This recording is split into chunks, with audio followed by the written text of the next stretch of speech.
I have to offer a disclaimer right away. For those of you who don't know me, since I was a little boy, I always called my big sister Faye. I'm the only one that does, and I'm sure she's not happy about it, but I'll have to break, so I apologize if I call her Faye instead of me. When my sister called me and asked me to speak today, I hesitated a little bit, and I'm sure she recognized that and said, well, did I want to talk or not? I said, well, yeah, I do, but I thought that there were a lot of people that were much more qualified to speak about Fred than I was, in our family, certainly, because I didn't see a great deal of Fred. But she suggested that maybe I offered some insights that other people could, and I said, well, I'd be happy to. When my sister started dating Fred, and when they got married, I was living in Florida, training my horses, so I didn't see much of Fred initially. But as time went by, obviously, I saw more of him. And one of the things I realized when this memorial took place was that I started thinking back, and when Fred married my sister, he was about 60 years old. And when I remarried recently, I was about 60 years old.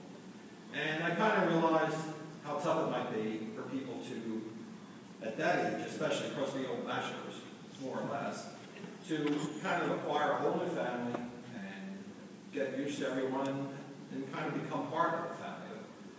People that they never met maybe a few years before and they had no history with, and yet they had to kind of assimilate.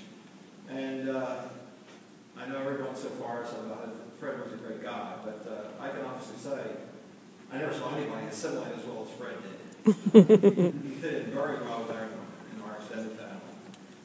Maybe one little rocky moment when he called my mother Mom for the first time. Go real well. Anybody knows my mother knows that I think she emphatically told him she wasn't that much older than Fred. And from then on, it was free. But then she loved him, and and they got along real well after that. Certainly, every time they ever came up to visit, Fred was a welcome member of the family, that's for sure. In fact, one of the things I always remembered about Fred was that anytime there was a function that required dancing, whether it was a wedding or any kind of a party, Fred was certainly more than happy to accommodate any woman in the audience that wanted to dance. And there were certainly plenty of us wallflower guys that were more than happy to let Fred comply. He was always good about it. He always seemed to have fun. The funny thing about it was not only did he enjoy dancing with the older women, but he certainly enjoyed dancing with the younger women as well. Maybe a little bit more. But then again. When we used to come down here, anytime we ever came down, Fred was more than a perfect host. He was always happy to see people. Always welcome. We were always welcome to the family down here. And like I said, there was never ever a case where it was an uncomfortable feeling that you were stepping in on his space or that you were intruding on. It was quite the opposite, actually. He was always looking to do things and trying to get into good conversation. And someone mentioned sports, how Fred was always involved with sports.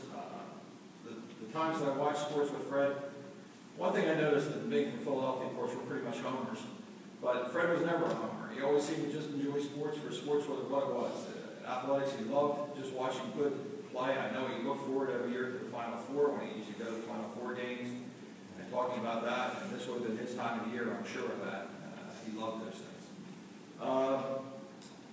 Fred, one thing I noticed, and obviously nobody cheats the Grim Reaper at some point in their life, that's for sure, but Fred tried hard, that's for sure. He always seemed to have 9 lives.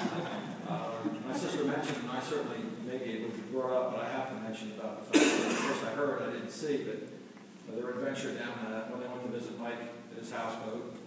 When Fred took it on his own to take a walk down the dock to see what my sister was doing, and immediately took a nosedive into the water. And of course, it took a couple of rescuers and a lot of work to get them up out of the water. Now, the thing was, of course, it was freezing cold out, the water was ice cold, and Fred was fully clothed, but I imagine he tore his rotator cuff at that time, I think. But I also remember that the most important thing for Fred was what they were going to do for dinner that night. It didn't bother him, that's for sure. And like I said, he was a tough guy that way. And that brings me to a point, and that being that it's tough in life to get older without getting old. And I think Fred had that gift. He lived as if he was young all the time. And I know that as much as he loved my sister and loved his extended family, he was the kind of guy that he knew how to live life right. And right to the last breath, I'm sure he did. And I hope that when my time comes, I can live as well as Fred did. Because he knew how to live. And we'll miss him. He was a good man.